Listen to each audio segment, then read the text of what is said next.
Olá pessoal, sejam bem-vindos aqui à segunda parte do nosso curso sobre como publicar o seu artigo científico. E nessa aula a gente vai falar sobre cada parte do artigo científico e como a gente deve proceder, né, para desenvolver cada parte dessa, né? Então, na primeira aula, se você não assistiu, busca aqui no canal. Eu explico sobre aspectos gerais, né, do processo de construção, né, e submissão desse artigo, mas aqui nessa aula a gente vai falar especificamente como que você deve escrever, né, quais são os detalhes que você tem que colocar em cada parte para que ele tenha mais chance de ser aceito. Para quem não me conhece, né, eu sou o professor Emerson Lima. Se você caiu de paraquedas, digamos aqui, desse vídeo, né? É, eu sou pesquisador, professor pesquisador aqui da Universidade Federal do Amazonas e resolvi criar esse conteúdo para ajudar os meus alunos, né, de alguma disciplina que eu estou ministrando, o meu grupo de pesquisa e qualquer pessoa que tenha interesse nesse assunto. Eu acredito que é um assunto bastante denso, bastante completo e atualizado, que vai ajudar aí você que está querendo escrever o seu artigo, que está iniciando, né, nessa carreira acadêmica e que tem uma necessidade de conhecimento nessa área. Eu já acumulei aí na minha carreira alguma experiência e me sinto bastante confortável para trazer esse meu know-how, essa minha experiência em pesquisa aqui nesse curso. Eu espero que a gente tenha uma aula bastante produtiva. Eu pretendo trabalhar aí no prazo de 1 hora, né? Eu imagino acabar nesse prazo. Eu sei que fica um vídeo longo, mas é necessário para que a gente possa detalhar bem aquilo que é necessário para que vocês saiam daqui com uma visão muito clara do que é um artigo científico. Lembrando que essas informações que eu vou trazer, elas são muito importantes e mais adequadas, né, mais focadas na área biomédica, que é a área que a gente atua, né? Como eu falei, eu sou farmacêutico, então a gente permeia ali as áreas de ciências da vida, né? Ciências da saúde, um pouco de química, então biológicas, tá? Nesse contexto. Num artigo de uma outra área, como humanas, como exatas, né, ciências sociais, até mesmo sociais aplicadas, isso pode ser um pouco diferente, tá? As exigências, os padrões e o tipo de padronização. Mas para áreas biológicas e biomédicas, normalmente isso que eu vou falar se aplica, tá bom? Vamos então para o nosso conteúdo. Primeiro, o que é publicar, né? Quando você diz assim, olha, eu vou escrever um artigo científico, o que é importante para que alguém possa aproveitar aquele conteúdo para um artigo científico? Então a gente sempre fala o seguinte: cientistas eles publicam ideias, eles não publicam resultados. Então eu ter um conjunto de resultados não significa que eu tenho um artigo. Isso é a primeira coisa que a gente tem que colocar em mente. E aí é nesse sentido, ó, o artigo ele deve contar uma história. Ele deve contar uma história, ou seja, ele tem que ter um contexto, uma contextualização, um início, um meio e um fim.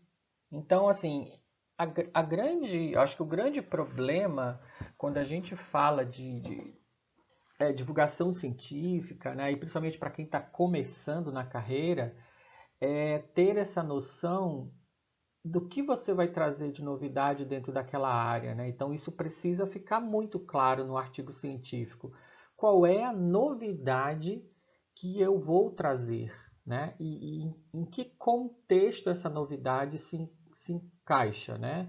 Qual é o estado da arte atual e qual é o principal resultado inovador que eu trago. Então, eu já tive, por exemplo, muitos artigos rejeitados porque o editor ou o parecerista ele vai lá na literatura e acha um artigo bem igual. Olha, eu já tenho essa molécula aqui descrita com com essas mesmas atividades que vocês estão querendo dizer para ela. Então, não tem mais novidade. Então, a revista ela já se desinteressa, né, por essa novidade. Se você assistiu a primeira aula, eu falei ali que a gente deve evitar fazer as pesquisas medíocres, né? Lá no final da aula a gente falou um pouco sobre isso.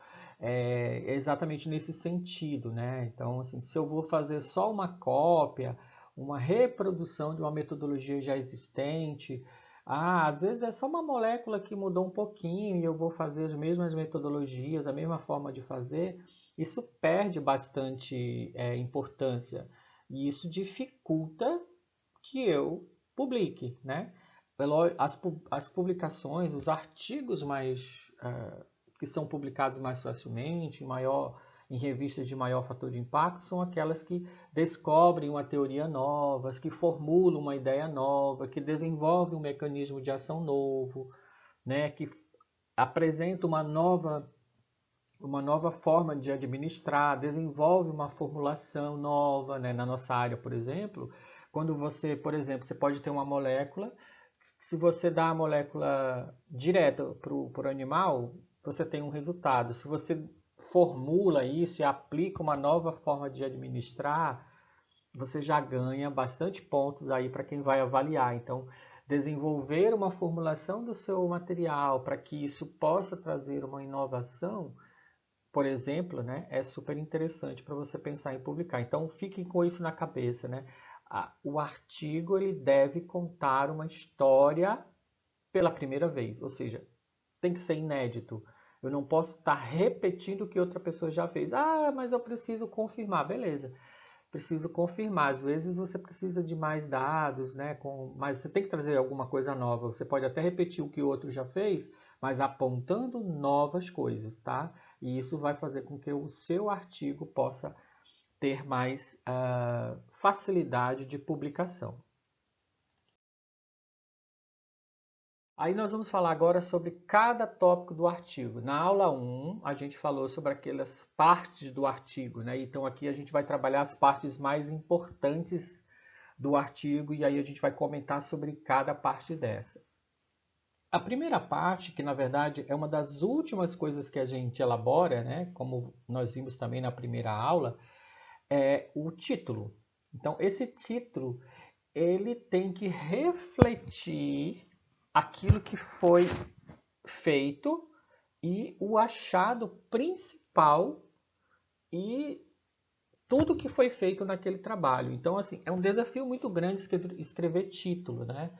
Porque você, ao mesmo tempo que você tem que ser o mais certeiro possível, para não deixar nada de fora que não foi feito, você não pode ser muito longo. Então as revistas elas limitam esse número de palavras. Normalmente um título tem entre 10 e 12 palavras que você pode colocar, né? E você tem que ser muito assertivo. Então, evitar, por exemplo, a avaliação do efeito hipoglicemiante, quer dizer, ao invés de eu falar avaliação do efeito hipoglicemiante, se eu falar efeito hipoglicemiante, essa avaliação D já está subentendida, né? Então, principalmente em inglês, que a gente publica em inglês, e a forma de entender e escrever, né? O inglês é diferente do português. Então, assim, eu posso reduzir, né, esse número de palavras, mas de forma que eu possa colocar cada parte daquilo que foi feito do trabalho. Normalmente, como eu estou falando, esse título ele tem um número bem reduzido de palavras. Eu trouxe aqui alguns exemplos de títulos que eu considero adequados. Estrutura e elucidação de ligações cruzadas de DNA, né? Estrutura e elucidação de colibactina e suas ligações cruzadas de DNA. Ou seja, é um título curto, mas que está dizendo aquilo que foi feito no artigo, né? Ele descreveu a estrutura dessa, talvez seja uma proteína, né? E essas ligações cruzadas dessas proteínas com o DNA. Ponto. Fez, né? Aqui, avaliação de um anticorpo para alfa 4 beta 7 e o controle, né, dessa infecção, provavelmente de um micro-organismo ou de um gene, não sei aqui. Mas assim, ele está descrevendo exatamente aquilo que está sendo feito.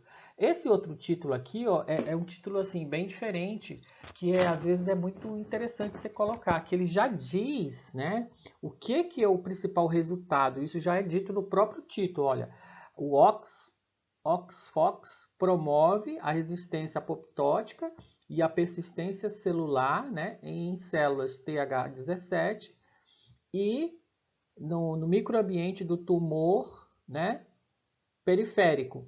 Então, assim, ele já está apresentando o resultado principal daquele achado no próprio título. Então, se você consegue fazer isso, a maioria das revistas aceita isso com bons olhos. Então, você pensar num título que você já descreve o principal achado do seu trabalho. E isso é bastante interessante quando você quer um artigo de melhor impacto, né, que as pessoas se interessem, porque ela olha ali no seu título, ela já vê o que você fez. Opa, isso aqui me interessa. Eu quero saber como é que ele fez isso. Então, eu vou ler o artigo, tá certo? Então, vamos mudar nossa mente daquela coisa de avaliação do efeito hipoglicemiante, não sei o que, para substância tal, extrato tal, induz a hipoglicemia por meio do efeito tal, por meio do mecanismo X. Porque hoje, em ciências biológicas, assim, principalmente na minha área aqui, né, eu não posso só dizer que aquele ativo fez alguma coisa. Eu tenho que dizer como que ele fez aquilo. Então, assim, se eu descrever uma atividade anti-inflamatória, eu tenho que dizer por qual mecanismo. Ah, foi por uma inibição da via tal, da via Y, da via G. E isso, se tiver presente no artigo, isso deve constar no título. Então, eu já posso dizer, olha, o extrato da planta tal desempenha ação anti-inflamatória via indução, inibição do gene tal, da via tal. Perfeito, esse é um título muito bom. Então, tenho entendimento de que eu tenho que escrever no título aquilo que chama a atenção do meu trabalho, principalmente olhando para aquela primeira coisa que eu falei, que é contar uma história nova, né? O que é o mais novo? O que é o mais inédito que eu tenho? Então é isso que eu vou chamar a atenção nesse título, tá bom? De novo, aqui é a mesma coisa que eu já falei. De novo, aqui é a mesma coisa que eu já falei, né? 10 a 15 palavras e normalmente esse título ele é escrito como uma das últimas coisas, né? Normalmente a gente pensa no título no início e depois que eu escrevo o artigo completo, eu vou refazer esse título para entender a partir daqueles meus resultados, tá bom? Vamos lá. Um outro tópico que é bastante interessante e até meio polêmico é essa questão de autoria, né? Quem é o autor do trabalho, né? Quem são os autores do trabalho, certo? Qual a ordem desses autores? Isso também é bastante importante e dá alguns problemas às vezes, né? Digamos, o aluno ele desenvolve o trabalho, né? O aluno de mestrado ou de doutorado, ele desenvolve o trabalho dele, faz os experimentos e defende a dissertação, a tese, mas ele não escreve o artigo, né? Quem escreve o artigo é um outro aluno ou o próprio orientador. Esse aluno que fez o experimento merece ser o primeiro autor do trabalho? É uma dúvida, né? Porque assim, normalmente o primeiro autor do trabalho é aquele que desenvolveu e escreveu o trabalho, né? Aquele que escreveu o trabalho e que desenvolveu todo o experimento ou a maior parte dos experimentos. E o último autor é o chefe, né? É o boss, né? Aquele responsável pelo grupo de pesquisa. Ele fez, em geral, ele fez a revisão do trabalho, né? ele coordenou o trabalho, ele também é o responsável pela parte financeira, né, para captação dos recursos, entendeu? Então, normalmente tem o primeiro autor é o aluno, é aquele que desenvolveu e escreveu o trabalho, né? E o último autor é o orientador. Aí quem fica no meio ali são as pessoas que contribuíram, né?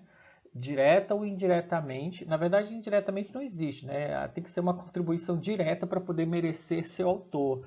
Porque aí, ó, tá aqui, ó. Todos os autores devem ser capazes de apresentar, discutir e defender o paper, certo?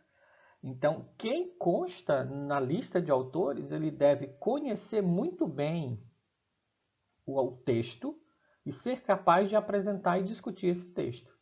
Mas não é isso que a gente vê muitas vezes, né? Às vezes, por exemplo, existe um caso, eu vou usar um equipamento lá no laboratório do professor e eu tenho obrigatoriamente que colocar o nome daquele professor no paper. Na minha visão, não seria.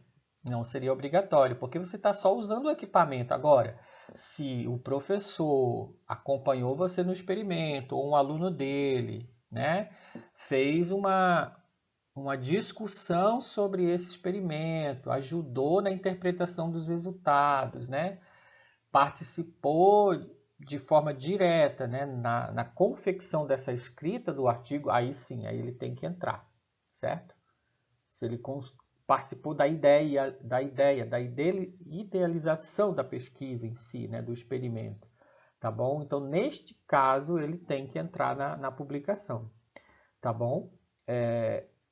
Então, assim, é algo bem complexo. A gente, como pesquisador, a gente tem muito problema, assim, de pessoas que vêm utilizar o teu laboratório, que você faz esse processo todo que eu falei para vocês, aí depois você vê que a pessoa publica e não coloca o teu nome, nem do teu aluno que trabalhou, situações que às vezes você mesmo, eu já tive alguns problemas, né, de mandar uma amostra para um professor e depois na hora de publicar passou muito tempo e eu não esqueci, eu não lembrei, e depois o professor me liga cobrando. Isso acontece também, então esse tipo de coisas é bem complicado. Eu já tive problemas de é, a- a- vamos supor, essa questão de o aluno deixar os resultados e depois eu ver que outra pessoa escreveu, colocar o nome como primeiro autor que não foi aquele que desenvolveu e ele questionar isso. Então existe esse tipo de problemas aí sobre questão de autoria, tá bom? Mas isso tem que ser um acordo entre os autores. Normalmente, lá no Copyright Form, né, que você manda para a revista, todos os autores assinam, né, autorizando a utilização daquele artigo e eles devem concordar com aquela ordem que foi colocada lá, tá bom? Então isso é o que a gente tem assim hoje em relação à autoria de artigos mas de uma forma geral é isso que eu falei, né? Os autores eles devem ser capazes de defender o trabalho a qualquer momento. A forma de colocar o nome dos autores pode ser assim, é o nome mesmo, como é o meu aqui, né? Emerson Silva Lima, ou dessa forma, Lima, tracinho ES, né? Isso vai depender muito da norma da revista, tá bom? Então aí você tem que olhar as normas da revista, como a revista pede, às vezes ela pede para abreviar os sobrenomes e os nomes do meio. Então isso vai depender da formatação de cada revista.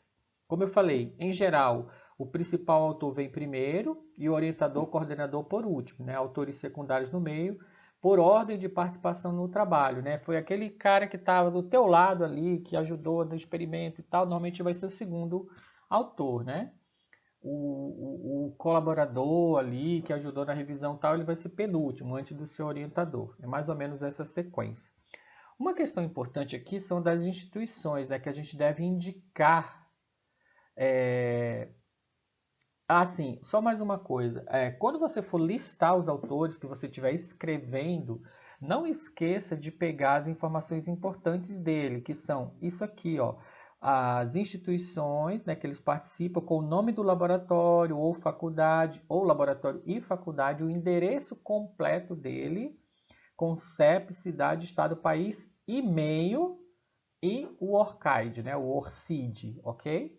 Então essas informações elas são super importantes porque lá na hora da submissão você vai precisar dessas informações, tá? O laboratório que ele está, a faculdade, a universidade, né? A instituição, o endereço da instituição completo com CEP, cidade, estado, e-mail e o número do ORCID dele, que é aquele registro de pesquisador. Então essas informações elas são super importantes, vão entrar na filiação e na hora da submissão também elas vão ser importantes. Ainda sobre autoria. Ainda sobre autoria. Algumas revistas limitam o número de autores do artigo, né? Normalmente, revisão, quando é um artigo de revisão, no máximo 3 autores, tá? E artigos originais, tem algumas revistas que limitam de 8 a 10. Isso, às vezes, é um problema quando é um artigo que passou por vários laboratórios, aí em cada laboratório vai o nome do professor e do aluno, né? Então, às vezes, dá problema que passa de 10, passa de 12 autores. Isso não é em todas as revistas que tem essa limitação, tá bom? Só em algumas revistas tem, mas quando tiver, você vai ter que conversar com os autores e tentar chegar num acordo.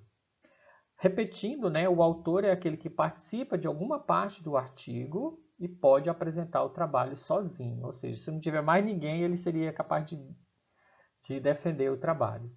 E tem mais uma questão que eu queria chamar a atenção aqui, que é assim, ó, hoje a CAPES, para o artigo ser computado na produção daquele programa de pós-graduação, porque a gente sempre está ligado, né, a um programa de pós-graduação, o artigo ele só conta com a participação do discente do programa.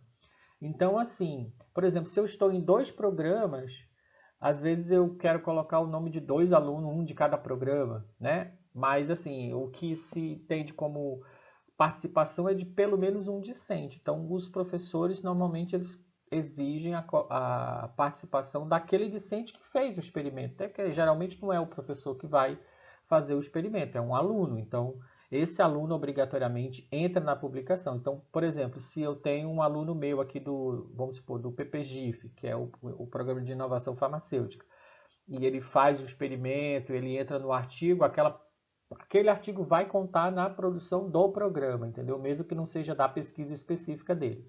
No caso do meu laboratório, que é um laboratório que trabalha bastante com parceria, a gente tem muito esse tipo de situação. Então, o aluno do programa, aquela produção vai contar para o programa, tá? Então, normalmente, se eu não coloco o nome de nenhum aluno, essa produção não conta para o programa, ela vai contar só para o meu currículo, por exemplo, na minha bolsa de produtividade, para algum financiamento específico, etc. Mas ela não conta no programa de pós-graduação.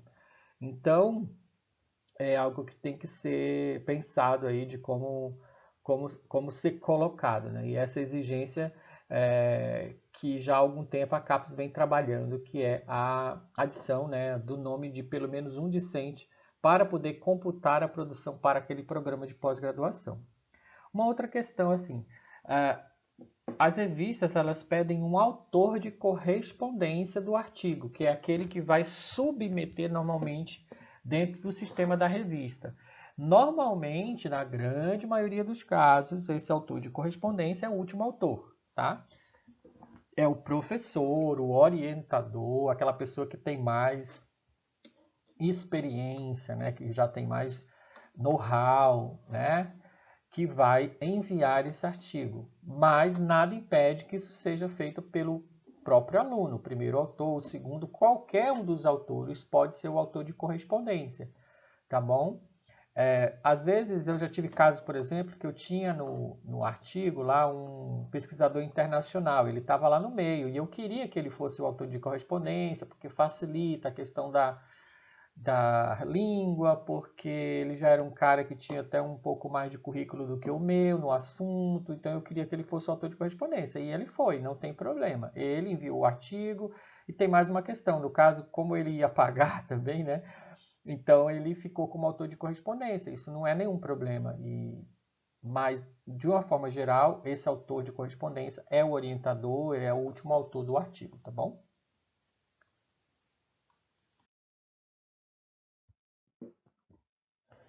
Vamos para um tópico muito importante do artigo, que é o resumo, né? Por que que o resumo ele é tão importante? Já falei isso para vocês lá na primeira parte da aula. O resumo é o primeiro contato, ou abstract, né? Do inglês, quando é inglês, é o primeiro contato que o editor vai ter com o seu trabalho. Então, às vezes, ele vai ler apenas o resumo e a partir da leitura desse resumo, ele vai decidir o que ele vai fazer com o seu trabalho. Se ele vai rejeitar direto, se ele vai pedir a opinião de um revisor ou um ou mais revisores. Então, escrever um bom abstract é fundamental para você ter o seu artigo aceito. Às vezes o trabalho é bom, mas se o abstract for mal escrito, isso faz com que ele tenha muita dificuldade de ser publicado. E aí a gente vai comentar aqui o que é escrever um bom abstract, né? Quais são as partes que tem que ser colocadas, qual é a forma que eu tenho que colocar para escrever esse abstract. Primeiro que eu não posso, as revistas elas limitam bastante o número de palavras desse abstract. Às vezes é 200, 150, 250, no máximo 300 palavras. Às vezes também essa limitação ela é em caracteres, tá? Isso vai depender do tipo da formatação da revista, né? Da instrução da revista. Às vezes eles pedem para dividir esse abstract em tópicos como objetivo, resultado, discussão, conclusão, material e métodos, background, né, que é uma espécie de introdução. Então, às vezes vem dividido e às vezes vem em textos seguidos, né, sem essa divisão. Isso vai depender também de cada revista. O que é regra é que normalmente você não inclui referências, figuras ou equações nessa seção, tá? Porque não há espaço. É somente texto, tá bom? E aí a gente vai falar agora sobre como escrever um artigo bom, né? Um artigo que tenha todas as partes necessárias e aquilo que o editor espera ver, né? Nesse resumo, nesse artigo, nesse abstract, para que ele possa tomar a sua decisão de enviar ou não, de aceitar ou não o seu artigo. Vamos lá, tudo isso aqui, né? Então, partes de um resumo, vamos lá. O resumo, claro, isso aqui você tem que olhar também resumos feitos naquela revista que você está querendo publicar e como que os autores desses artigos recentes têm colocado, porque normalmente eles já passaram por uma avaliação do corpo editorial daquela revista e também eles já está com a cara, né, daquela revista. Às vezes tem revista, por exemplo, que corta totalmente essa parte introdutória. Ela já quer que você entre direto no objetivo. Beleza, se essa é uma instrução daquela revista, você vai seguir aquele padrão. O que eu estou falando aqui é uma padronização mais geral, tá bom? Uma padronização mais geral. Isso serve também para o seu resumo de projeto, para o seu resumo de TCC, para o seu resumo de dissertação, para o seu resumo de tese. Se você usar esse mesmo processo aqui, vai dar certo. Mas no caso da revista, você tem primeiro o seu objeto maior ali de comparação é a sua instrução de autores. Se lá na instrução de autores fala que você tem que começar lá do objetivo, você vai começar do objetivo. Se fala que só tem que ter metodologia e resultado e conclusão, você vai colocar metodologia, resultado e conclusão. Mas a gente vai passar aqui, caso não haja, ou o que a maioria das revistas assumem, né, como esperado para um resumo, tá bom? Então, normalmente você começa o resumo apresentando o seu problema. Então, apresentando a sua questão principal, né, em que contexto a sua pesquisa está inserida. Por exemplo, se é um estudo sobre leishmania, um fármaco contra a leishmania, você vai falar da leishmania, né? você vai falar, contextualizar um pouquinho da doença, o que que ela é, por que que ela é importante, por que que é importante estudar essa doença e por que que é importante estudar novos fármacos, né, para essa doença, tá? Então, normalmente, eu já falei também na primeira parte que na pesquisa a gente sempre trabalha com frases curtas, né? A gente trabalha sempre com frases curtas. Então, vai escrever aqui nessa parte duas ou três, no máximo três, né? O ideal duas frases bem curtas, uma apresentando o seu problema e falando um pouco da importância. Na terceira frase ali, ou na quarta, você apresenta o que a gente chama de gap do conhecimento, né? Lacuna do conhecimento, que é uma justificativa para o seu trabalho. Por exemplo, vamos supor nesse exemplo de uma pesquisa que está desenvolvendo um novo fármaco para leishmaniose. Então você vai dizer, olha, apesar, né, de existirem fármacos, são fármacos muito antigos que não têm uma aceitação, uma alta aceitação de tratamento, e com isso justifica-se a pesquisa de novas entidades químicas, né, para controle dessa doença. Um exemplo, tá? De frase, onde você vai dizer em que contexto a sua pesquisa ela se insere. E aí você entra o quê? Com o seu objetivo. Tá bom? Então você entra com o seu objetivo. Então o objetivo do presente trabalho é desenvolver, né, a pesquisa, desenvolver o estudo sobre uma utilização do fármaco tal para o tratamento, né, ou estudar o efeito anti-leishmania nas cepas X, Y, Z, né, desse nova entidade química. Aí você entra na metodologia, onde você vai dizer como que você vai fazer isso. Eu vou fazer isso por meio, né, não gosto dessa palavra através, mas por meio do estudo da determinação da citotoxicidade pelo método X, por teste em cepas, né, das espécies X, Y, Z e também pelo efeito anti-leishmanicida em vivo, né, usando camundongos e tal, com tratamento assim. Então, a metodologia aqui você escreve de uma forma bem superficial, tá bom? Não precisa detalhar, dizer quantos microlitros você vai injetar, né? Não precisa dizer muita coisa, não precisa ser tão específico, porque não há espaço, e essa não é a parte mais importante do resumo. Aí você entra nos resultados.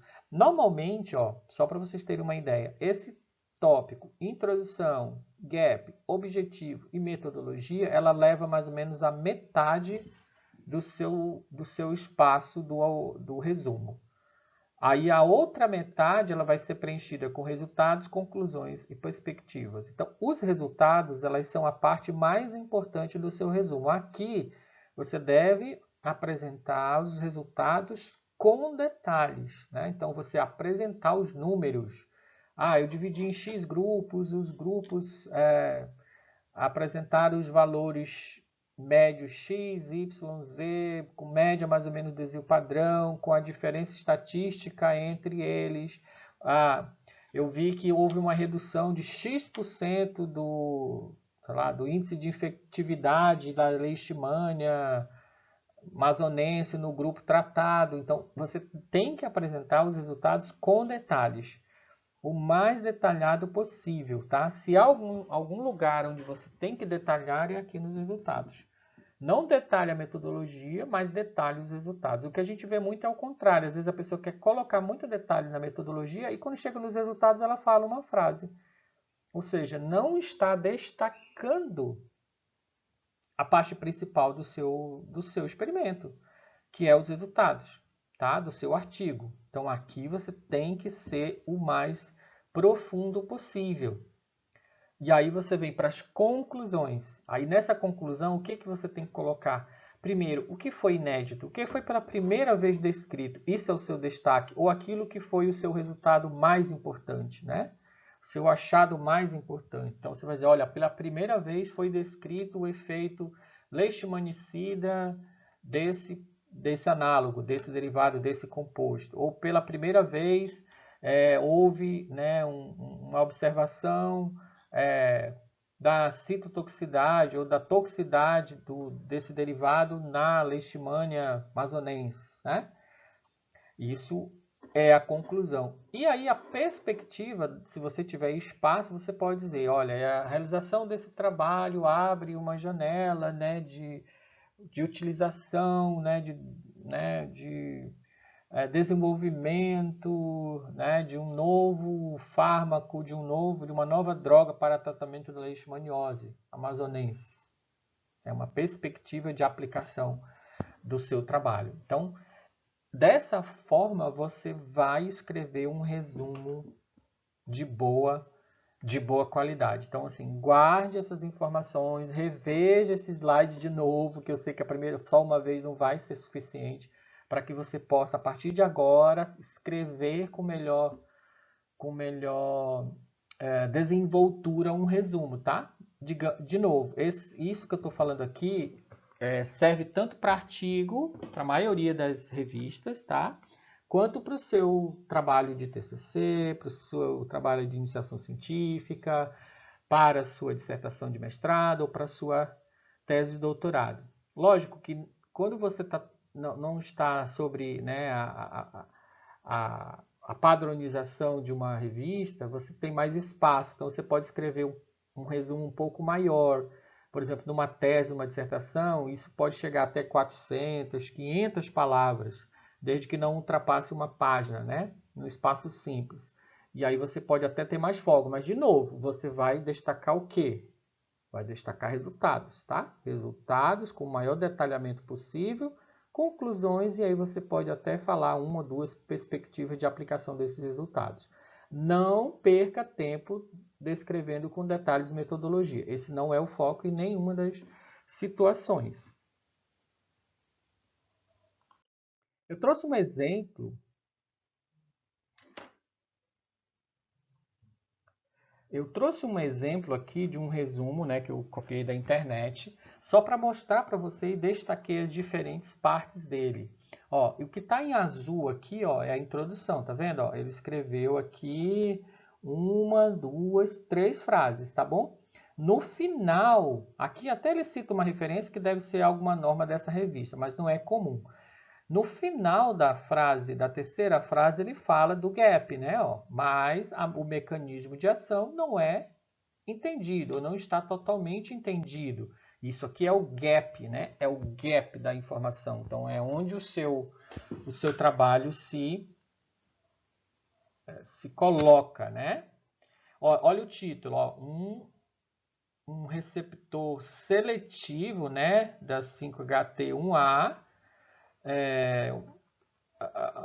melhora o receptor agonista, né, do receptor 1A, do receptor 5-HT1A, melhora a síndrome de Rett no modelo de respiração em camundongo, ou seja, ele está dando já o resultado, né, principal resultado e por qual mecanismo aquele processo ocorre, né, que é através do efeito agonista seletivo sobre o receptor 5-HT1A. Então aqui, na verdade, ele está falando do mecanismo de ação. Então ele está descrevendo um mecanismo de ação para essa síndrome de Rett, né? Então aqui, ó, ele fala do gap, e aí ele vem com o objetivo, tá vendo? Ó, então, nós mostramos que os receptores, tal, ele fala dos objetivos, e aqui nesse resumo ele dá uma misturada em metodologia com resultado. Isso também é possível, você, ao mesmo tempo que você apresenta a metodologia, você já vai falando dos resultados. Isso também, como eu estou te falando, isso você tem que olhar como que a maioria dos artigos daquela revista que você está publicando os autores descrevem lá, porque normalmente eles estão seguindo uma padronização daquela revista. Neste caso, ele não fez uma distinção tão clara entre metodologia e resultado. Mas olha só, você está vendo aqui, ó, entre metodologia e resultado é mais ou menos 2/3 do resumo aqui para baixo. Falando, apresentando números, como eu estou dizendo aqui, ó, os números, tá bom? Então, com detalhamento. E aí, por último, ele faz aqui a conclusão dele, né? Os resultados indicam, né? A respiração é melhorada com a ativação do agonista tal, sem afetar a liberação de neurotransmissores. Beleza. Então, ele está dando uma conclusão baseada nos resultados dele. Aqui poderia até ter uma outra frase que seria uma aplicação, mas eu acho que ele já não tinha mais espaço para escrever. Mas assim, é um resumo que tem uma introdução, tem o gap, tem o objetivo, tem material e métodos com resultados detalhados e uma conclusão. Então, normalmente um resumo com essa cara é um resumo bem escrito, tá bom? O que a gente pega muito, o que a gente vê muitas vezes é um resumo que você vai ler, o resultado está lá no finalzinho, bem simplificado e não tem às vezes uma conclusão adequada ou a conclusão que ele faz não tem a ver com o resultado que ele obteve. Isso é um problema muito grave num artigo e é você concluir algo que o seu resultado não dá suporte. Então tem que ter cuidado entre conclusão e perspectiva, tá? E essa perspectiva também você não pode dizer algo que sua conclusão não permite que você diga, né? Você pode usar com bastante parcimônia essa questão da perspectiva, porque às vezes você coloca uma perspectiva ali que ainda está muito distante de ser colocada, tá? Então tenham cuidado na hora de escrever também essa perspectiva para que não extrapole muito aquilo que a sua conclusão permite você extrapolar.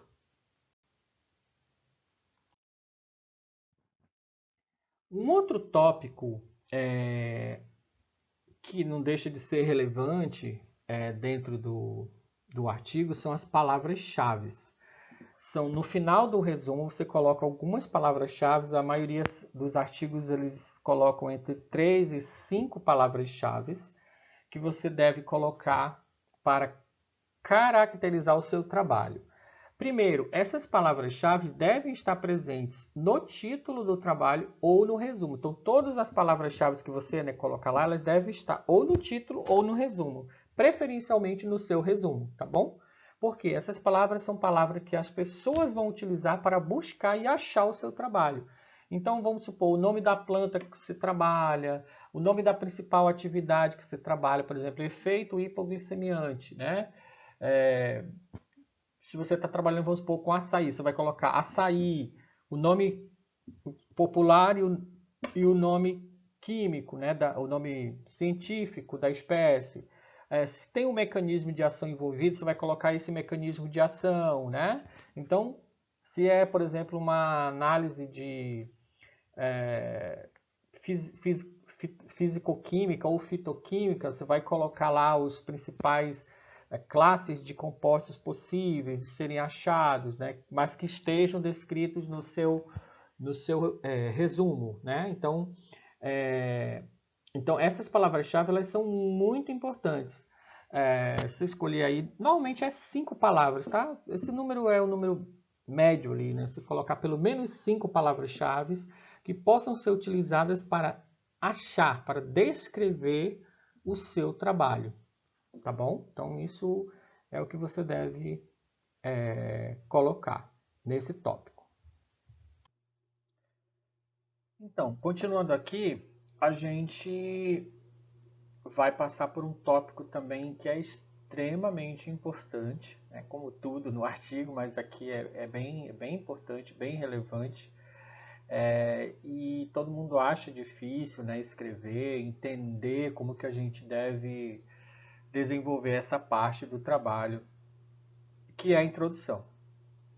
Normalmente aqui a dificuldade maior é a gente colocar o maior número de informação, a maior quantidade de informação num curto espaço, né? Num curto espaço que a gente tem. O artigo ele é algo resumido, né? Então não dá aqui para eu fazer um referencial teórico com 10, 15, 20 parágrafos, não. Uma introdução normalmente tem 4, 5, 6 parágrafos no máximo. E parágrafos curtos, né? Com 4, 5 frases. Então eu devo ter bastante cuidado e ser muito assertivo com aquilo que eu devo colocar na introdução. E as introduções de artigos, de uma forma geral, elas obedecem uma dinâmica que eu vou passar aqui para vocês, né? Então, se vocês começam a ler muitos artigos, você já sabe o que tem no primeiro parágrafo, já sabe o que tem no segundo, já sabe o que tem no terceiro, no quarto, no quinto, etc. Você já sabe o que vai. Independente do artigo, você já sabe aquilo que você vai encontrar nesses parágrafos, tá bom? E eu vou passar aqui para vocês uma ideia, né? Uma visão minha, claro, isso também não é algo que não seja questionável, que outras pessoas não possam ter outras ideias, até melhores, nada disso. Mas eu estou passando aqui a minha experiência e o que eu acho que é interessante vocês colocarem para desenvolver esse tópico. É muito importante que a revisão ela tenha um apanhado recente, né, de um contexto recente. Por quê? Acho que o terceiro ou quarto parágrafo, a gente vai falar daqui a pouquinho, é onde eu tenho que fazer aquele estado da arte, né? Aquilo que está sendo feito, aquilo que já foi feito. E eu tenho que mostrar que existem pesquisas recentes feitas sobre aquele assunto, para mostrar que aquele é um tema atual, né, de pesquisa, que outros autores estão buscando. Quando você olha uma introdução e você não acha nem o artigo do ano anterior citado, você, opa, será que essa pesquisa está sendo importante agora? Ou será que esse autor ele fez uma revisão, né, atualizada do problema? Porque ele não está citando nada recente, então isso é complicado, tá bom? Então eu vou passar no próximo slide como que a gente deve desenvolver, né, cada parágrafo dessa introdução. Como eu falei para vocês, em geral, uma boa introdução ela vai ter ali entre 4 e 5 parágrafos, tá bom?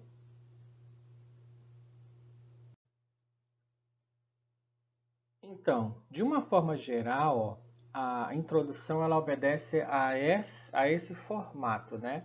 Ela começa de uma forma mais ampla, né? Começa de uma forma mais ampla, contextualizando, né, o tema, o assunto.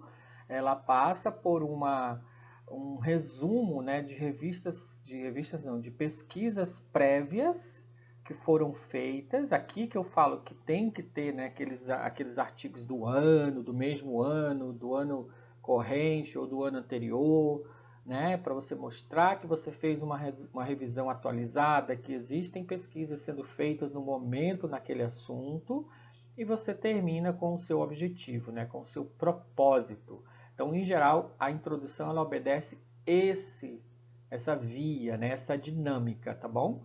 Contextualização da pesquisa, do problema do seu objeto, uma sumarização de pesquisas prévias feitas, né, similares ao seu, e termina com o propósito do seu trabalho, da sua pesquisa. Normalmente essa é a contextualização.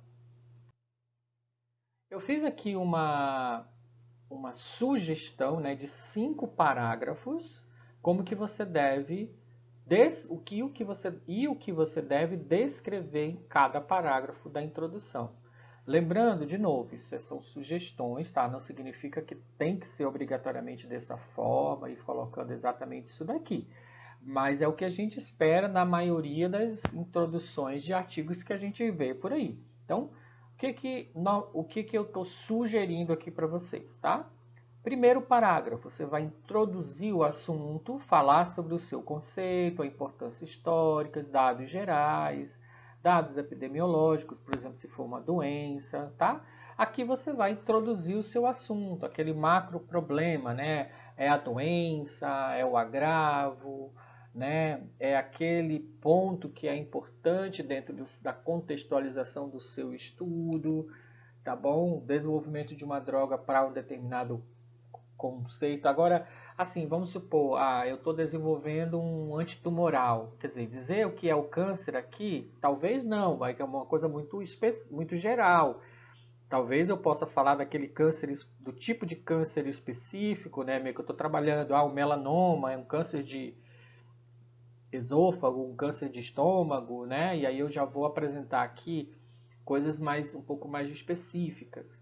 No segundo parágrafo, eu tenho a opção de apresentar melhor o meu problema. Então aqui eu já coloco como se fosse uma justificativa. Olha, qual é a lacuna do conhecimento, né? Qual é o problema relacionado àquele problema? Tem um problema aqui na adesão ao tratamento, né? Tem um problema de falta de drogas, tem um problema de entendimento sobre determinada questão. Então, isso eu devo colocar no segundo parágrafo. É como se fosse aquele gap, né? Só que de uma forma mais abrangente, né? Com 4, 5 frases que descrevam melhor esse problema e uma possível solução.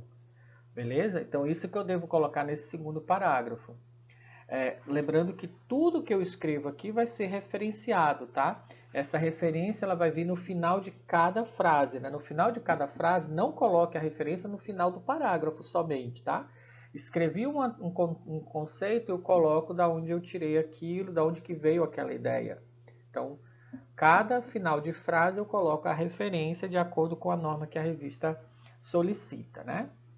Terceiro parágrafo, eu vou mostrar a minha solução, né? Eu vou mostrar o que eu estou querendo, né, desenvolver, do que é. O meu é um novo fármaco, uma nova droga, é um derivado, é um método diagnóstico, sei lá. Eu tenho que mostrar aqui o que é, o que seria, né, da onde que vem a minha solução, e com algum detalhamento, né, que mostre essa inovação que eu estou querendo trazer. No quarto parágrafo aqui é um parágrafo super importante que eu posso até dividir em 2 parágrafos, dependendo do contexto, né? Que é o estado da arte que eu falei. Então aqui você tem que trazer pesquisas recentes feitas com aquele mesmo foco, que também trouxeram resultados relevantes, né? Para eu mostrar métodos atuais, né? Pesquisas feitas parecidas com a minha, mas que não são a minha, claro, né? Que senão a minha não estaria sendo feita, mas que justifiquem para o leitor que aquilo é um tema atual e que é um tema relevante. Então, esses parágrafos, ou esse parágrafo, ou esses parágrafos são extremamente importantes para a sua pesquisa e para o seu artigo, onde você vai apresentar trabalhos similares ao seu e quais os resultados que eles trouxeram, né? Então, isso você vai escrever nesse quarto parágrafo. E no quinto parágrafo, você vai apresentar os seus objetivos. Então, o presente artigo, né, em função dessas que foi falado, né, esse artigo pretende estudar tal coisa, tal coisa, tal coisa.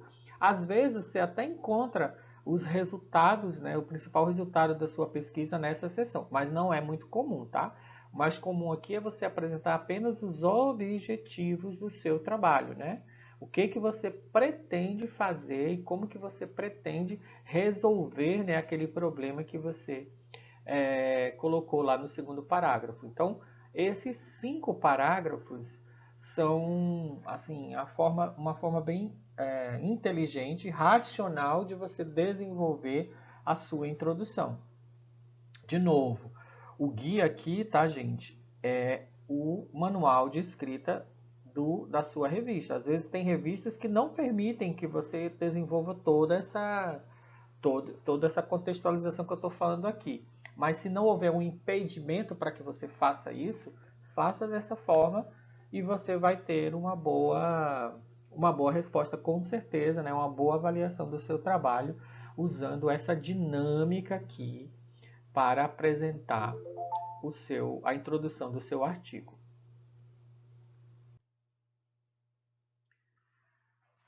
Eu quero abrir um parêntese aqui para a gente falar da citação, né? Eu falei ali atrás um pouquinho de citação e podem ainda existir dúvidas sobre isso. Primeiro, todo o texto do seu artigo tem que ser original, tá? Ele não pode ser copiado de nada, de nenhum local. não pode ser copiado da internet, não pode ser copiado de livro, não pode ser copiado de outro artigo, não pode ser copiado de nenhuma outra fonte. Por quê? Porque o texto é seu, né? É algo que você escreveu. Você escreveu e você quer dizer assim, quem são esses autores que concordam com aquilo que eu estou escrevendo, certo? Então eu vou fazer uma citação de pessoas que concordam com aquela minha afirmação. Por isso que você coloca a citação ali, mas não é para citar um texto direto. Normalmente, citação direta em artigo não existe, ou seja, você copiar exatamente como está aquele texto. Por quê? Hoje, inclusive, as revistas elas passam os artigos por um software de similaridade de escrita. E elas têm ali percentuais que elas aceitam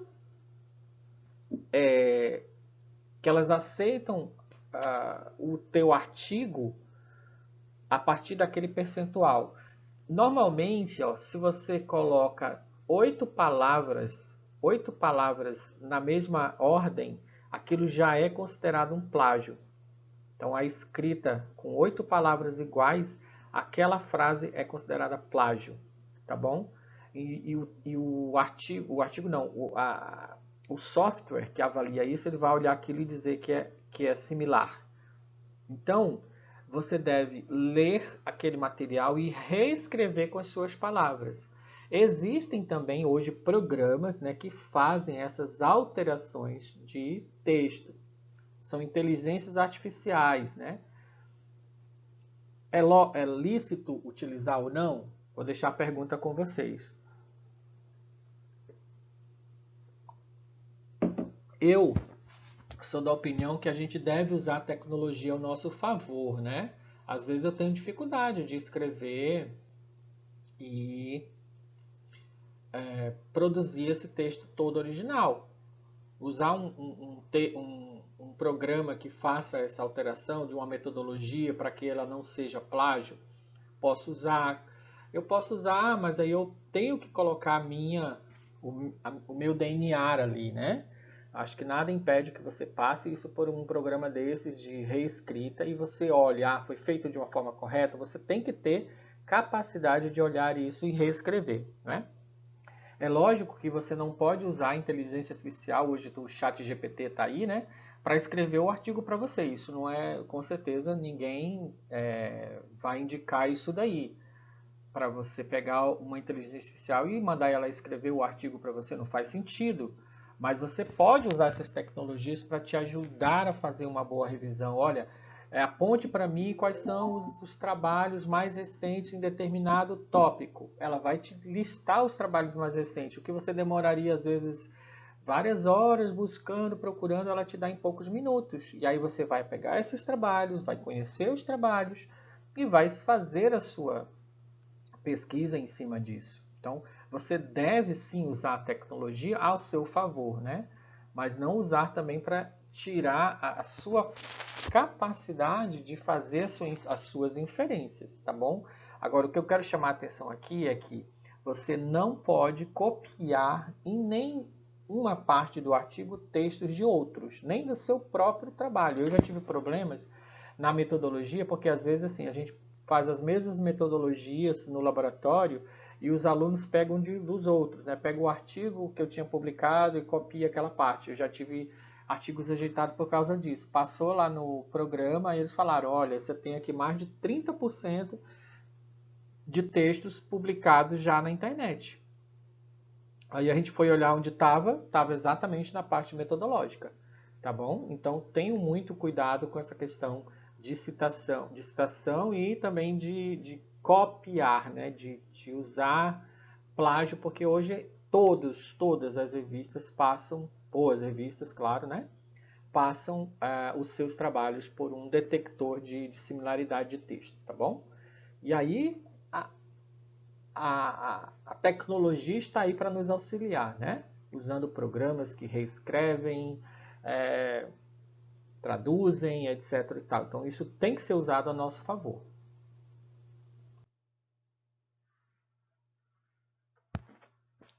Um outro tópico também que é bastante importante é a parte de material e métodos. Cada revista tem, claro, as suas, né, as suas, as suas diretrizes, né, para escrever essa parte. Por exemplo, na área de química é muito comum a gente descrever os materiais.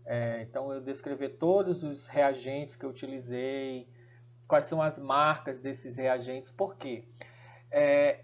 O tópico material e métodos, eles têm o objetivo de alguém conseguir reproduzir aquela sua técnica. Se ela for querer reproduzir, ela ter que conseguir. Aí, se você não descreve qual foi o reagente que você utilizou, qual foi a marca que você usou, qual foi a pureza dele, a outra pessoa não vai conseguir. Então, normalmente, depois do reagente vem o fabricante, às vezes o código, né? E da onde ele foi utilizado. Quando tem um equipamento, aí eu usei um leitor de microplaca. Qual é o, o modelo desse leitor? Qual é a marca desse leitor, né? Então, isso tem que estar descrito no tópico material e métodos. Usei um equipamento de LCMS. Qual foi ele? Né? Qual é a tecnologia utilizada? O modelo, marca, modelo, país de fabricação. Essas informações elas são super importantes para permitir que outra pessoa possa ler a sua metodologia e reproduzir, né? Então, aqui eu tenho uma questão também que eu falei um pouco antes para vocês, na primeira parte, que é assim, as metodologias elas têm que ser as mais atuais possíveis, né? Então, isso às vezes é uma dificuldade, né? Que a gente tem, porque nem sempre essas metodologias estão disponíveis, né? Dentro do meu grupo, dentro da minha instituição, ou não tenho parceria para fazer.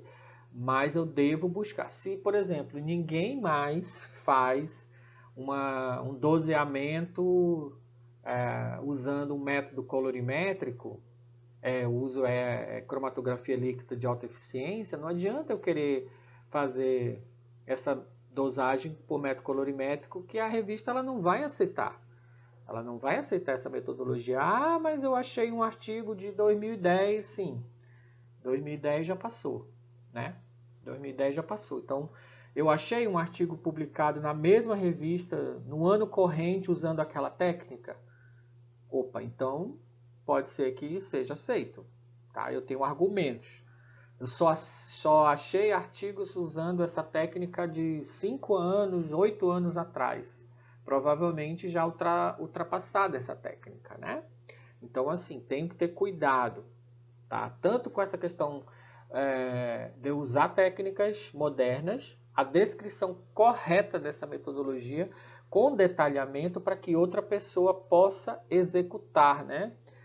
Dizer exatamente quais são as proporções que eu usei de água, de solvente, qual é o tipo de solvente, qual é a pureza desse solvente, a descrição detalhada daquele experimento, quantos microlitros eu coloquei, quanto tempo foi incubado, todas essas informações devem estar presentes de forma detalhada. Quando não é possível colocar isso dentro do artigo, às vezes eu coloco isso no material suplementar e coloco todas essas informações. Às vezes, por exemplo, é muito comum nessa nossa área, a gente tem a descrição do material que eu estou trabalhando, né? Eu fiz uma caracterização química, mas eu não quero colocar isso dentro do artigo porque não é o foco principal, mas eu posso colocar isso no material suplementar. Então, no material suplementar eu coloco análise de LCMS, análise de infravermelho, análise de massa, de RMN, né?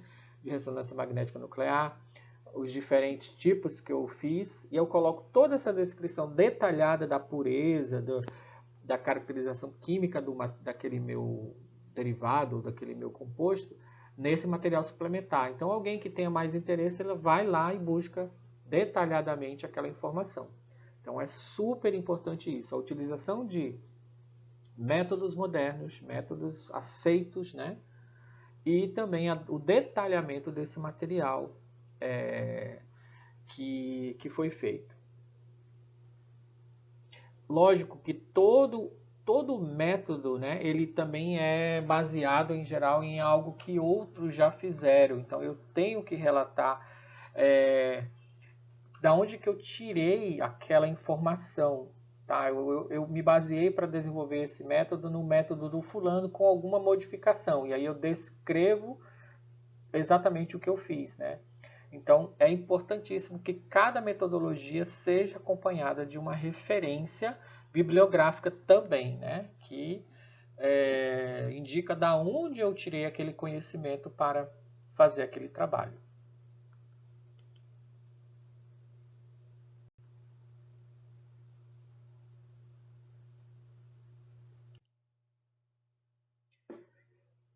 Aqui é um outro tópico também que vai fazer muita diferença no seu trabalho, que é o tópico resultados, né? Então aqui, como eu falei, assim,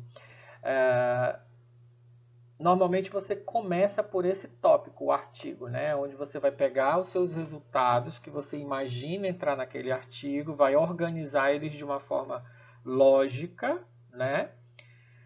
Na forma de tabelas, de figuras, de gráficos, e você vai organizar então esses resultados com as legendas. Aqui é super importante que você crie gráficos bons, num programa também adequado. Em geral, assim, a gente usa muito hoje, no dia a dia, a gente usa o Excel, né? Da Microsoft. Em geral, Excel não é um programa para você fazer gráficos para artigos, tá? Não, ele não tem recursos, né, adequados para isso. Existem vários outros programas que são utilizados. A gente usa no laboratório, a gente usa o Graph Prisma, que é um programa que tem muitos recursos. Ele já faz a parte de comparação estatística, por exemplo, né? Já gera gráficos tanto em escala de cinza como gráficos coloridos. Tem várias opções de tipo de gráfico, né? De barra, de área sobre a curva. Então, ele tem bastante recurso. Eu recomendo, inclusive, que vocês tentem fazer um curso, né, sobre Prisma. Ele é pago, é um programa pago, mas aí vocês têm que pedir para o seu orientador ter esse programa dentro do laboratório, pagar uma licença, né, para que vocês possam utilizar e aprender a usar esse programa. Graph Prisma é um excelente programa que permite que você faça gráficos com alta definição, que é o que as revistas exigem, né, para que você possa gerar esse tipo de material. Quando você tem muito número, né, e muitos dados que não podem ser colocados na forma de gráfico, você pode gerar uma tabela, né? Também, às vezes, ela é bastante ilustrativa e pode te dar uma informação mais detalhada, principalmente quando para você transformar esse valor em gráfico, pode te dar muito espaço, né, vários gráficos.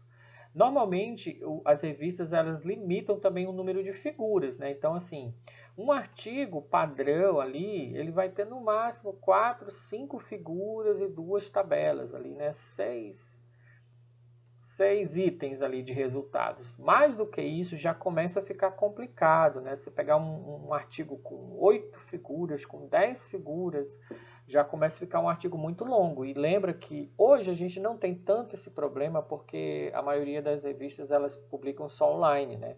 Mas algum tempo atrás, quando tinha, ou algumas que ainda têm a parte de impressão, quanto mais figura você coloca, maior se torna o seu artigo, né? Então isso é mais caro para a revista publicar porque ela vai gastar mais papel, né? Então, mas existe essa questão de limitações. Eu até coloquei aqui embaixo, ó, normalmente limitado a 4 a 5 figuras, 1 a 2, 3 tabelas no máximo, tá? Não tem como a gente trabalhar com um artigo aí com 10, 12, 15 figuras. O que existe também é você tentar juntar esses diferentes resultados, mas que são complementares numa única figura. Então você pode fazer vários gráficos, 2, 3 gráficos, juntar e fazer uma figura única. E aí isso vai aparecer no artigo como uma única figura. Isso é possível. Se você olhar as revistas assim, as boas revistas, né, como Science, Nature, né, Lancet, você vai ver esse tipo de situação. Às vezes são vários experimentos onde o autor ele gera uma única figura complementar, né, para poder mostrar aqueles resultados numa única figura agregada com vários resultados, com vários experimentos, digamos, né? Então isso tudo você pode gerar, mas aí você tem que ter, primeiro, um bom programa, saber utilizar o programa, claro, né? Conter a análise estatística e o indicativo, né, dos ensaios, dos testes estatísticos na figura, isso é super importante. A figura está com uma boa resolução, porque isso é um outro problema, às vezes a gente tem falta de resolução na figura e isso dificulta na hora de publicar. E essa limitação do número de figuras. E outra questão extremamente importante, fazer uma boa legenda. Então a gente encontra muito problema também nesse tópico. A figura, ela por si só, ela tem que ser auto-entendível. Então eu tenho que ler aquela figura, eu tenho que ler aquela legenda da figura e entender tudo o que foi feito.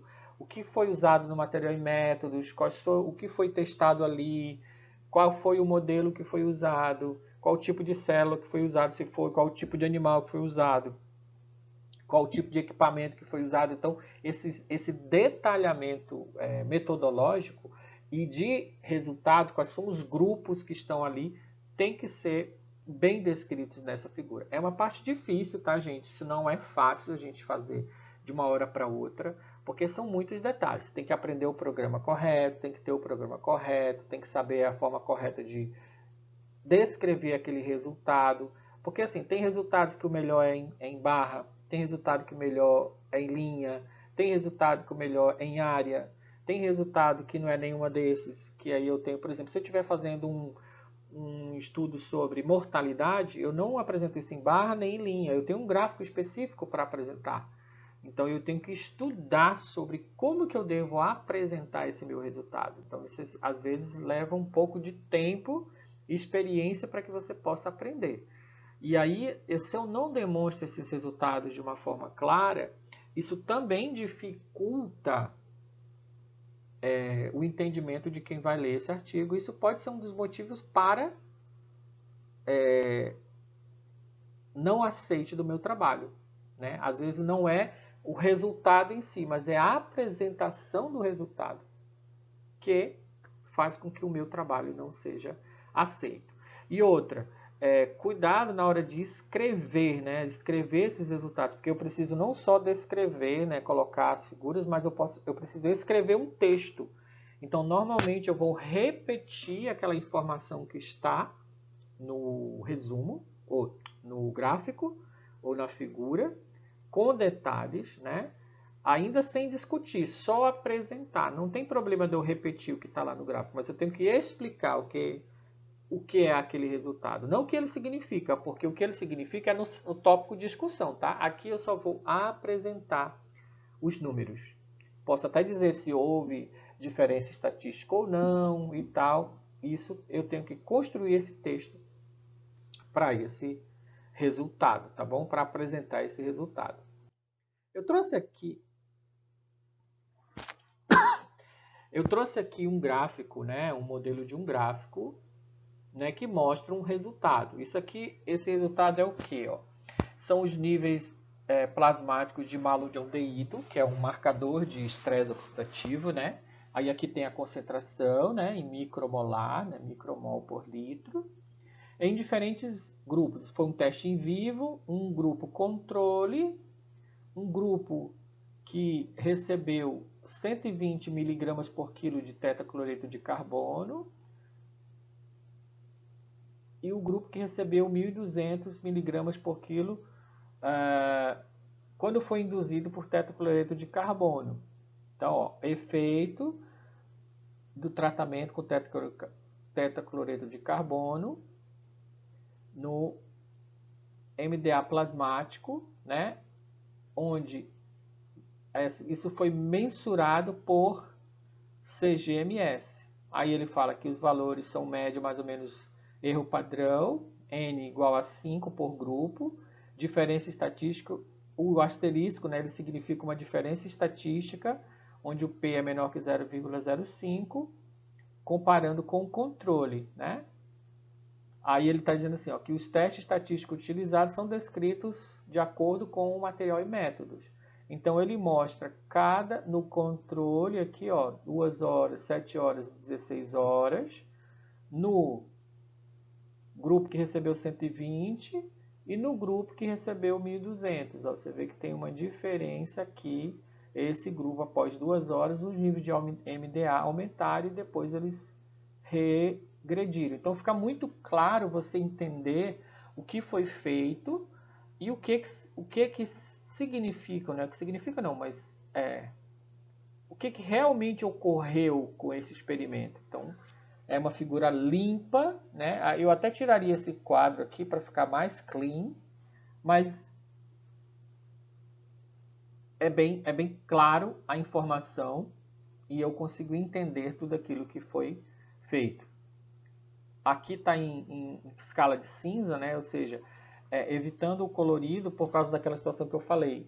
Provavelmente isso aqui é no tempo que se imprimia, né? Então as revistas elas limitavam as figuras coloridas. Hoje, como a maioria das revistas é online, não há essa limitação de uma forma tão mais importante. Mas você também tem que ter um bom senso de não transformar também o seu artigo num carnaval, né? Então olhe como que os outros autores daquela revista estão organizando as suas figuras, veja se o padrão é colorido, se o padrão é escala de cinza, e você constrói os seus gráficos ali de acordo com a padronização daquela revista que você pretende enviar o trabalho, tá bom? Vamos lá. Discussão. Então, após você descrever esses resultados, colocar suas figuras, em geral, gente, dependendo aí você tem que ler lá a instrução dos autores, a parte das figuras, elas não vão dentro do texto, tá bom? Elas ficam no final do trabalho em formato separado, uma por página, lá no final. Mas se a revista pedir para você inserir no seu texto, você insere também, tá? Isso vai depender da norma da revista, tá bom? Mas sim, você tem que escrever a discussão. A discussão é onde você demonstra o seu conhecimento sobre aquilo que você fez. Então aqui é que você tem que justificar aqueles resultados e o que eles significam. Até coloquei aqui, ó, os revisores técnicos irão aceitar o seu artigo para publicação se eles estiverem convencidos que os seus resultados são válidos. Assim, apresente argumentos convincentes e adequados, provas matemáticas, exemplos, equações, análises estatísticas, padrões, tendências observadas, opiniões e ideias, além da coleção e números coletados e tabelados. Então aqui é onde você vai realmente apresentar a sua visão sobre a interpretação daqueles resultados. O que eles querem dizer, o que eles significam, por que eles aconteceram daquela forma. Então aqui você tem que realmente apresentar a novidade. Esse tópico é um tópico onde ele vai fazer com que você realmente faça uma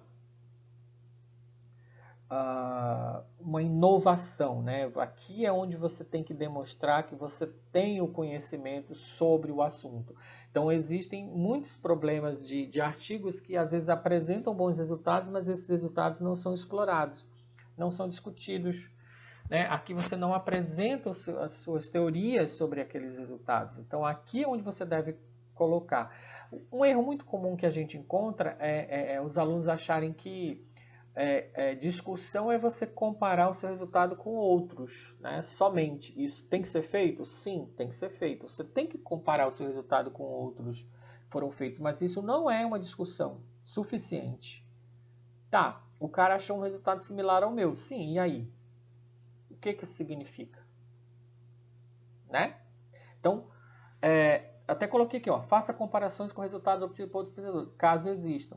Beleza, você deve fazer. Ah, o fulano estudou uma planta que tinha um extrato com os mesmos constituintes e encontrou o mesmo resultado. Beleza. Mas, o que isso significa? Por que esse efeito ocorreu? qual é a relação que existe entre a presença desses constituintes e os mecanismos de ação possíveis para que aquele mecanismo ocorra, para que aquele efeito ocorra. Então, essa discussão eu tenho que colocar. Ah, mas ninguém nunca falou isso. Ótimo. Se ninguém nunca falou isso, aqui é que você tem que colocar. Onde vai estar o que é inédito é nessa parte. É onde você vai pegar e pela primeira vez você vai apontar essas novidades, essas inferências, baseados, claro, num conhecimento prévio. Então, a parte da discussão é a parte mais difícil. Isso aí de cara é a parte mais difícil do artigo, porque você precisa ter muito conhecimento sobre aquele tema, um background bom sobre aquele tema, para você poder fazer essas inferências pessoais. E até eu coloquei aqui, ó, expõe as suas ideias e não as ideias de outros. Aqui quem está falando é você. Você pode, nesse momento, discutir e até ser contrário à ideia de alguém. Você pode dizer, olha, o fulano falou que esse efeito pode ser por isso, mas a gente entende, por isso, que o efeito pode ser isso, aquilo. Então aqui você pode ter o contraditório, você pode dizer falar de pessoas que concordam com a sua ideia e pessoas que discordam da sua ideia. Ou você ser contrário à ideia de alguém. Normalmente os trabalhos bons, eles fazem esse contraponto. Né? Não precisa somente apresentar aqueles que concordam com o que você está dizendo. Você pode também mostrar pessoas que pensam diferente, ou que você pensa diferente do que outros autores já falaram também. E apresentar aqui nesse tópico as limitações de outros trabalhos recentes publicados, isso é muito bem-vindo.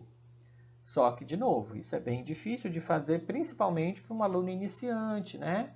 E aqui nesse tópico você vai precisar bastante da ajuda do seu orientador, dos sêniores do seu grupo, né? Dos seus alunos, os seus pós-docs, os seus doutores, né? Os doutorandos, se você for um aluno de mestrado ou de iniciação científica. Então, pessoas mais experientes para poder ajudar você a escrever essa parte, tá bom? Mas aqui é o momento de você realmente mostrar o seu conhecimento sobre aquele tema. Não, de novo, não se restrinja a comparar os seus resultados com a literatura. Você precisa trazer ideias novas. Você precisa trazer as suas ideias sobre o trabalho, sobre o que aquele resultado traz, né? Você precisa falar resultado por resultado? Não necessariamente. Você pode fazer uma discussão total, mas se você quiser também dividir em tópicos cada resultado e falando, beleza, você pode fazer isso. Mas, em geral, a discussão ela é um conjunto, você pode pegar todos os seus resultados, né? Organizar na sua cabeça e discutir, né, o que aqueles resultados significam, né? O que eles significam. Estamos chegando já ao fim. Já passei de 1 hora, eu falei que ia ser 1 hora, né? Já está com 1h20, mas vamos mais um pouquinho. A conclusão. A conclusão, ela é também, claro, tópico extremamente importante. Aqui você tem que ser bem conciso. Normalmente é 1 parágrafo, 2 parágrafos no máximo. E aí você tem que, primeiro, pegar o suprassumo, né, dos seus resultados e apresentar. Só voltando um pouquinho, né? Aqui não é lugar de você falar, por exemplo, de limitações, né? Limitações do trabalho você pode falar lá na discussão. Lá na discussão, em algum ponto, você pode dizer, olha, as limitações do trabalho foram essas, essas e essas. Ah, eu deveria ter feito assim, uma técnica assado, não consegui. Está faltando esse detalhe para eu inferir isso. Isso aí tudo você tem que colocar lá na discussão. Aqui não é lugar de falar de limitação. Então a gente encontra muito isso em conclusões. Experimentos extras são necessários para... Não é lugar de você ficar falando daquilo que precisa. Aqui é lugar de você dizer exatamente o que os seus resultados mostram, ou o que eles mostraram, principalmente aquilo que foi inédito, aquilo que foi mostrado pela primeira vez. Então, normalmente você começa assim, ó, pela primeira vez foi descrito o efeito antitumoral do composto assim assado. Então, você vai destacar aquilo que foi inédito no seu projeto, né? No seu trabalho. E aí você pode fazer aqui também algumas inferências, aí que vem a questão, né? Que você tem que ter bastante cuidado para não apontar conclusões que os resultados não permitem. Eu já tive muitas críticas de artigo assim, porque a gente às vezes quer vender o peixe da gente melhor do que ele tá descrito, né? Então, assim, os revisores dizem, olha, cuidado, você não tem argumentos aqui para dizer isso. Então, aponte apenas aqueles argumentos que os seus resultados permitem, mas seja claro, o mais claro possível. Tá? Aqui não é lugar, como eu falei já, de fazer inferências, fazer limitações. Aqui é de apontar os principais resultados e você pode aqui criar algumas possíveis perspectivas de aplicações. Lá na última parte da revisão da conclusão, você pode criar uma parte de conclusão ali, perspectiva, né, onde esses resultados podem ser aplicados, se for o caso, tá bom? Mas tenha cuidado para não ter um excesso de confiança, porque isso pode atrapalhar. Mas, ao mesmo tempo, também não comece nesse tópico a descaracterizar o seu trabalho, né? Ou dizer que ele não foi suficiente. Não fale isso aqui. Seja também confiante, né? Na escrita desse tópico, tá bom?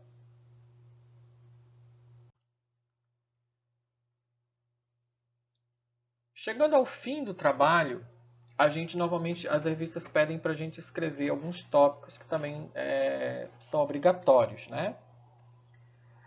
Um deles é o agradecimento, são os agradecimentos. Isso aqui é super importante, você não esquecer disso. Então, você vai pedir normalmente esse texto do seu orientador, porque ele vai saber a quem ele vai agradecer. Por exemplo, se ele precisa agradecer algum laboratório específico, alguma pessoa que...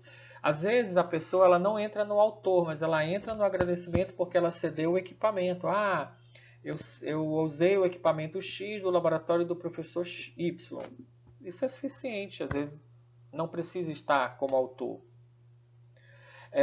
No caso, a gente aqui da UFAM, por exemplo, a gente usa a central analítica. Toda vez que eu uso o equipamento da central analítica, eu sou obrigado a citar, né, nos agradecimentos, a central analítica da UFAM. Para eles é importante, na hora que eles vão pedir um financiamento, dizer quantos artigos eles conseguiram, né, ajudar a produzir a partir daqueles equipamentos. Isso é importante.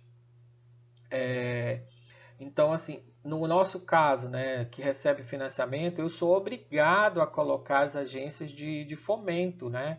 Nome da CAPES, nome do CNPq, nome da FAPEAM, que no meu caso, se você recebeu bolsa, você vai dizer, olha, o fulaninho lá, o aluno tal, recebeu bolsa da agência tal. Então, essas informações elas são extremamente importantes para entrar no artigo, tá? E devem estar presentes. Conflitos de interesse, isso também, assim, as revistas pedem para a gente descrever. Então, existem vários tipos de conflito de interesse. Por exemplo, conflito de interesse financeiro, digamos. Eu sou sócio de uma empresa e essa empresa cedeu o produto para ser pesquisado naquele trabalho. É lógico que eu tenho um conflito total de interesse ali, né? Se eu sou um autor do trabalho, eu tive condições de escrever aquele trabalho e o trabalho ele fala de algo positivo, né, daquela substância, daquele produto, eu tenho um conflito de interesse financeiro ali, né? Então, isso tem que ser declarado. Olha, se tiver, olha, o produto foi obtido da empresa tal e um dos autores, o professor tal, é sócio da empresa. Às vezes eu não sou sócio da empresa, mas eu sou um empregado daquela empresa. Vamos supor, eu estou testando um produto de uma indústria farmacêutica e um dos autores é funcionário da indústria farmacêutica. Ou eu tenho uma patente daquele produto. É um conflito de interesse intelectual. ou, no caso, por exemplo, se for uma política pública lá que eu estou participando, tem ali nos autores alguém que tem um poder político, né? Ah, eu tenho um conflito pessoal, ou seja, a minha esposa é sócia da empresa que eu estou trabalhando, que eu estou pesquisando o produto. Isso é um conflito pessoal. Todos esses tipos de conflitos devem ser relatados, tá? Porque lá na frente pode ter um problema em relação a isso, se eu não declarar. Então, não é que eu não possa publicar, né? Eu tenho que só declarar esse conflito de interesse, tá? O editor ele vai ler, ele vai ver se aquele conflito de interesse ele é suficiente, né? Se ele é importante ou não, se ele é impeditivo de eu estar presente ali no hall de autores. Um outro tópico que hoje se pede muito nas revistas é a participação autoral, né? A descrição da participação, da contribuição de cada autor para a realização do artigo. Olha, o fulano desenvolveu o experimento A e B, o cicrano desenvolveu o experimento B e C, o terceiro fez análise estatística, o outro participou da organização da escrita do trabalho, da discussão dos dados. Então você vai descrever o que cada um fez, certo? Isso é extremamente importante também. Assim, as revistas pedem que isso seja descrito. Referências bibliográficas. Então, no final, você tem que descrever todas as referências, né? As referências, lógico, eu não preciso nem pedir aqui, nem tem que ser descritas de acordo com as regras específicas de cada artigo, né? Uma dica que eu dou aqui é você usar um programa de referências. Existem vários, inclusive alguns gratuitos, né? Que você pode baixar, tipo o Mendeley, o EndNote eu acho que é pago, o Zotero, Citavi, são programas onde você coloca lá, você baixa a referência, ele fica armazenado no banco de dados. Normalmente você seleciona só a revista e ele já organiza as referências de acordo com as regras daquela revista. Inclusive, para a sua dissertação, para o seu TCC, ela já também tem a ABNT1, a ABNT, né? E aí você pode fazer tanto a citação quanto a descrição das referências no formato que aquela referência pede. Então, isso é o melhor dos mundos. Então, aprenda a usar um desses programas de referência para que isso facilite, né, na hora. Porque, assim, normalmente a gente nunca, dificilmente a gente manda o artigo uma única vez, manda para a primeira revista e ela já aceita, né? É raro hoje. Normalmente a gente vai para 2, 3, 4, 5 revistas diferentes. Então toda vez que eu tenho que alterar, né, a revista, eu tenho que alterar todo o processo de citação e descrição das referências no final, né? E se eu tiver um programa, nossa, isso facilita muito essa parte de formatação. Então, é uma dica assim extremamente importante que eu faça esse processo de citação, né, de ajuste, né, das referências usando um programa desses. Autocitação, né, o que é isso? Eu posso citar os meus trabalhos no meu artigo? Posso. Eu tenho que usar com cuidado, né, também não posso... Digamos, eu tenho 30 referências, dessas 30, 20 são meus. É complicado, né? Fica muito homogêneo, né? Então, tenho que usar com parcimônia, né? Assim, com cuidado. Outra, citar trabalhos da própria revista que eu estou publicando. Posso usar? Posso. Também tem que olhar com cuidado. Nós tivemos um problema no Brasil de uma revista, que eu não vou falar aqui o nome, mas que ela exigia, né, que os autores citassem nos seus trabalhos artigos daquela própria revista. Isso é um erro, né? Porque eu me sentia obrigado a citar, justamente porque ela queria aumentar o fator de impacto e tal. Então isso não é adequado. Tá? Mas não significa que eu não possa fazer? Sim, posso. Isso é até visto com bons olhos. Né? Eu citar trabalhos daquela própria revista significa que eu estou dentro de um escopo adequado da revista. Então procure ali 2, 3 trabalhos da própria revista que você está submetendo, se você achar uma referência legal, cite. Isso é bom, tá bom? Vai ser bom, vai ser um ponto positivo do seu trabalho, mas também não muito, tá? Só com cuidado. Referências atuais, a gente já falou sobre isso, né? E outra questão interessante que eu queria citar, em revistas internacionais, principalmente, cite apenas trabalhos em inglês. Evite citar teses, evite citar artigos em português que outras pessoas não vão ter acesso, não vão conseguir ler. Então, existem algumas revistas que restringem mesmo e outras não tão claro na instrução de autores, mas ela não é vista com bons olhos, né? Então, tente citar apenas, por exemplo, se o seu artigo for internacional, se a revista for internacional, tente citar apenas referências em inglês. Ou, no máximo, né, no mínimo, referências que possam ser achadas na internet, que qualquer pessoa possa clicar lá, que tem um DOI, por exemplo, que possam achar e conferir aquela referência. Então, atentem para isso. Se citar um livro que ninguém nunca vai saber qual é, que ninguém nunca vai achar, citar uma tese que não está disponível na internet, é complicado. Como é que eles vão checar essa informação? Isso não é bom, não é bem visto, tá bom? Pessoal, esse é o material que a gente tinha pensado. Eu espero que tenha sido útil para vocês esse conhecimento. Na hora que vocês forem escrever o artigo de vocês, revisitem esse material, vejam tópico a tópico aquilo que eu estou colocando, né? Eu acho que vai ser bastante útil para que vocês possam melhorar, né, a escrita científica de vocês, ou aqueles que estão começando, ser um start aí bem bacana para que vocês possam começar bem, né, a carreira de escritor científico. Eu agradeço vocês que ficaram até aqui. De novo, se você gostou desse conteúdo, se você ainda não é inscrito no nosso canal aqui, se inscreva no canal, deixe um like, deixe um comentário, né? Isso é muito bom para o YouTube achar esse conteúdo e mandar esse conteúdo para outras pessoas. Compartilhe essa aula com seus grupos de pesquisa, está livre, está liberado, não tem problema. Se você tiver alguma dúvida específica, quiser fazer um comentário mais pessoal, meu e-mail está aqui, você pode mandar para mim e eu tiro a sua dúvida assim que possível, tá bom? Desde já eu agradeço e até a próxima. Bye!